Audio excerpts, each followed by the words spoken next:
वक्फ bill के विरोधियों पर आखिर क्यों मेहरबान है नीतीश कुमार? क्या नीतीश कुमार मोदी शाह को चेतावनी देने की तैयारी में है? दर्शकों, बड़ी खबर आ रही है बिहार से।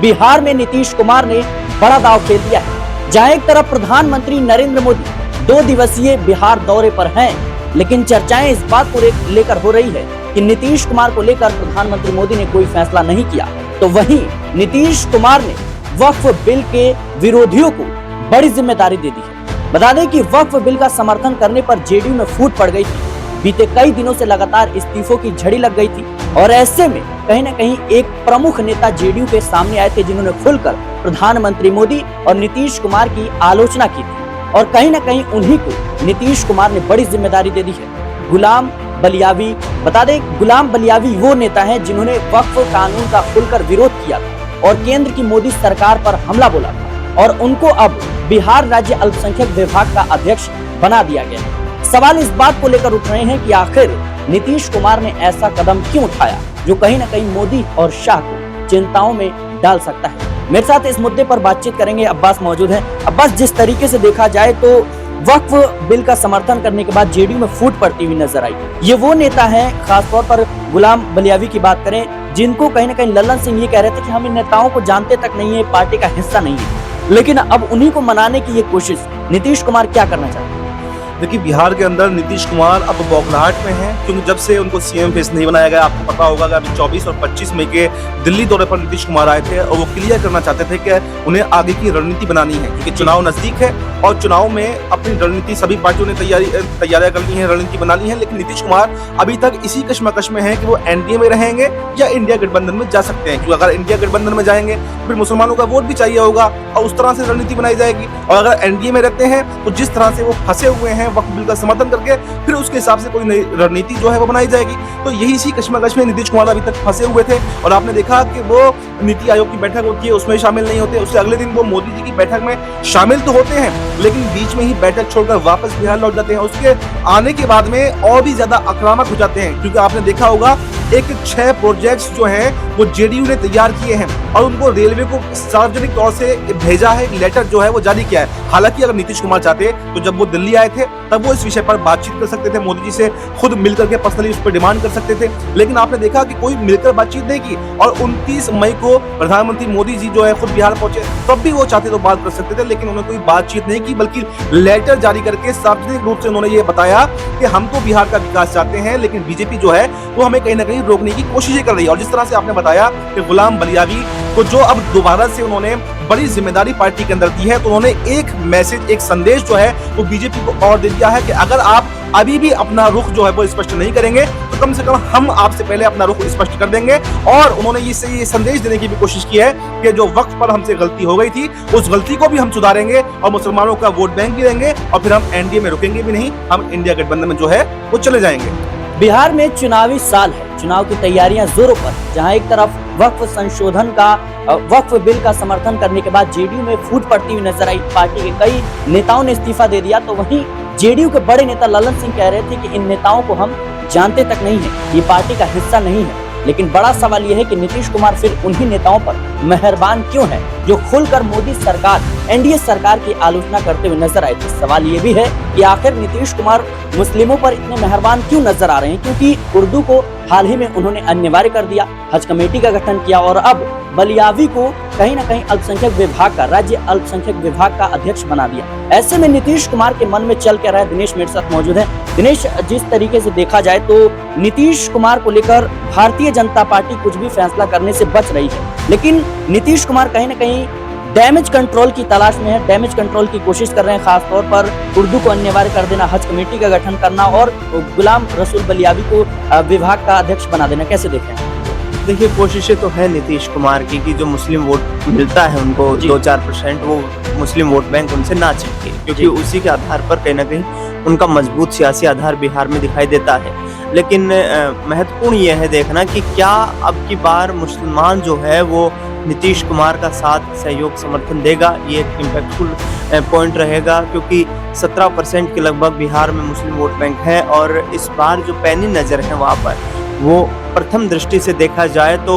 तेजस्वी यादव की है, आरजेडी की है, कांग्रेस पार्टी है, और असदुद्दीन ओवैसी भी ये कोशिश कर रहे हैं कि ये जो वक्फ कानून केंद्र की सरकार लेकर के आई है, इसके खिलाफ मुसलमानों का जो वोट है वो उनको मिले, और इसी आधार पर वो लगातार बिहार के दौरे कर रहे हैं। तो यदि मुस्लिम वोट बैंक में यहाँ पर डिफरेंशिएट देखने को मिला, यदि ये अलग अलग जो पार्टियों में मुस्लिम वोट बैंक बटा, तो इसका भी फायदा यहाँ पर एनडीए को होगा, क्योंकि यदि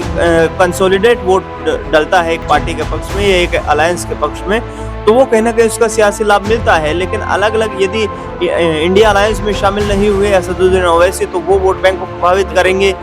यदि कुछ सीटों पर उन्होंने जीत दर्ज की, तो वो कहीं ना कहीं आगे आने वाले वक्त में सरकार बनाने के लिए यहाँ पर महागठबंधन के लिए चुनौती बन सकती है। दूसरी ओर देखा जाए तो नीतीश कुमार जैसे ये बताया कि हज कमेटी का गठन किया है या फिर और अन्य स्कीमें ला करके वो कहीं ना कहीं मुस्लिम वोट बैंक के लिए अपना एक तरीके का जो गवर्नेंस में होने का उनको फेवर दिखाते हुए नजर आ रहे हैं। तो इसका सीधा फायदा लेने की कोशिश तो है नीतीश कुमार की तरफ से, और जैसे कह रहे हैं कि हर घर तक पानी पहुंच जाएगा, स्वच्छ पानी होगा,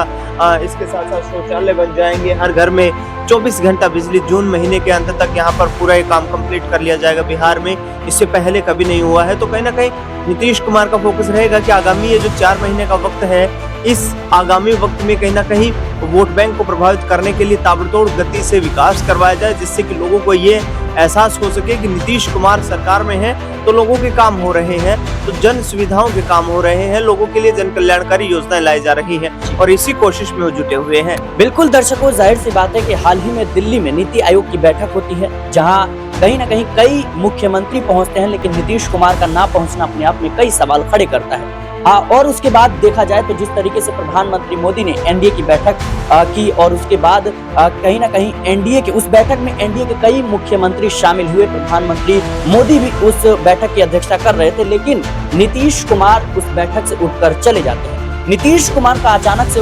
उस बैठक से उठकर चले जाना क्या दर्शाता है? अमन सर मेरे साथ मौजूद है। सर, जिस तरीके से देखा जाए तो नीतीश कुमार को लेकर भारतीय जनता पार्टी फैसला नहीं कर पा रही है, और सिर्फ यही कहा जा रहा है कि नीतीश कुमार के नेतृत्व में चुनाव लड़ा जाएगा, लेकिन मुख्यमंत्री कौन होगा इसका फैसला नहीं हो पा रहा है। और नीतीश कुमार का प्रधानमंत्री मोदी की बैठक से उठकर चले जाना कैसे देखते? देखिए, बिल्कुल जाहिर बात है कि इस समय चुनावी कह सकते हैं साल है बिहार के लिहाज से, और 3-4 महीने के बाद चुनाव होने वाला है। तो ऐसे में हर कोई इस बात की उम्मीद कर रहा है कि अगर पीएम मोदी बिहार पहुंचे हैं तो कम से कम मुख्यमंत्री का चेहरा वो जरूर अनाउंस करेंगे, क्योंकि आप देखिए कि ये मांग काफी समय से उठ रही है। आप देखिए, कभी जीतन राम मांझी कुछ कहते हुए नजर आते हैं, कभी चिराग पासवान कुछ कहते हुए नजर आते हैं, वहीं बीजेपी के नेता भी कई बार इस बात को लेकर कह रहे हैं कि भाई मुख्यमंत्री उनकी पार्टी से होगा। तो यहाँ पर जो एनडीए के बीच में तालमेल का अभाव दिखाई पड़ रहा है, उसका सीधा सीधा अगर आप देखें कारण तो वो सीएम पद है। ऐसे में क्या वाकई यहाँ पर सीएम पद के नाम पर कोई सहमति बन पाएगी? जो नीतीश कुमार है एक बार फिर बिहार में मुख्यमंत्री का चेहरा होंगे, और क्या बीजेपी जो है उनको एक्सेप्ट करने जा रही है? वहीं अगर देखा जाए दूसरा पक्ष तो ये भी नजर आता है नीतीश और बीजेपी के बीच में अब दूरियां कह सकते हैं बढ़ रही हैं। आप देखिए, कल रोड शो होता है, उसमें सीएम नीतीश कुमार कहीं नजर नहीं आते। ये भी कहा जाता है कि भाई इससे पहले जब रोड शो हुआ था उस समय मुख्यमंत्री उनके साथ में थे, इस बार आखिर ऐसा क्या हो गया कि मुख्यमंत्री उनके साथ में नहीं है? और ये तमाम सारे सवाल उठ रहे हैं कि बैठक में भी नीतीश कुमार मौजूद नहीं रहते हैं। जायसवाल कहते हैं बीजेपी के नेता कि भाई उन्हें लेकर कोई बात नहीं हुई, बीजेपी चाहती है कि जो योजनाएं सरकार ने शुरू की हैं वो लोगों तक पहुंचाई जाए, तमाम जो वर्ग हैं समाज के उनको अपने साथ जोड़ा जाए। तो ये भी विकल्प के तौर पर देखा जा रहा है कि क्या बीजेपी अब नीतीश कुमार के पार भी जाकर कुछ देखना चाहती है, क्योंकि ऐसा लग रहा है कि सीएम पद को लेकर आपस में जो खटपट है, अनबन है, वो अब लगातार बढ़ती हुई दिखाई पड़ रही है, क्योंकि बीजेपी चुनाव से पहले नीतीश कुमार को सीएम का चेहरा जो है वो अनाउंस नहीं कर रही है। और प्रशांत किशोर कह रहे हैं कि बीजेपी को अगर वाकई में राजनीति करनी है तो मुख्यमंत्री के तौर पर नीतीश कुमार का चेहरा उनको अनाउंस करना चाहिए। तो ये तमाम सारी बातें जो है वो बिहार की राजनीति में हो रही है, लेकिन फिलहाल नीतीश कुमार ही क्या वो चेहरा होंगे, इसको लेकर अभी भी तमाम अटकलें और कयासबाजियां जोरों पर है। बिल्कुल दर्शकों, जाहिर सी बात है कि नीतीश कुमार को लेकर कई सवाल उठ रहे हैं। जहां एक तरफ देखा जाए तो वक्फ संशोधन बिल का समर्थन करने के बाद जेडीयू में फूट पड़ती हुई नजर आई और बड़े पैमाने पर पार्टी के नेता इस्तीफा देते हुए नजर आए, तो वहीं लल्लन सिंह का ये कहना था कि इन नेताओं को हम जानते तक नहीं है, ये नेता जेडीयू का हिस्सा है भी या फिर नहीं है। तो वहीं सवाल ये इस बात को लेकर उठ रहे हैं कि आखिर जब लल्लन सिंह इन नेताओं को जानते नहीं है, जब ये नेता जेडीयू के है ही नहीं, तो फिर नीतीश कुमार इन्हें कहीं ना कहीं पार्टी में बड़ी जिम्मेदारी कैसे दे रही हैं, ये सबसे बड़ा सवाल है। और सबसे बड़ा सवाल ये भी है कि क्या नीतीश कुमार इस बात को समझ चुके हैं कि वक्फ संशोधन बिल का समर्थन करने के बाद कहीं ना कहीं उनकी पार्टी को बिहार चुनाव में इसका नुकसान हो सकता है, और उसी डैमेज कंट्रोल में है। क्योंकि ललन सिंह ने जैसे ही वक्फ संशोधन बिल का समर्थन किया था, नीतीश कुमार ने अगले दिन ऐलान कर दिया कि बिहार में वक्फ की जमीनों पर मदरसों और मस्जिदों का निर्माण करवाया जाएगा। नीतीश कुमार लगातार कहीं ना कहीं डैमेज कंट्रोल की कोशिश में है। देखना होगा कि बिहार चुनाव पर इसका क्या इफेक्ट पड़ता हुआ नजर आएगा। फिलहाल के लिए इस रिपोर्ट में इतना ही। देश और दुनिया की तमाम खबरों के लिए बने रहने नेक्स्ट न्यूज़।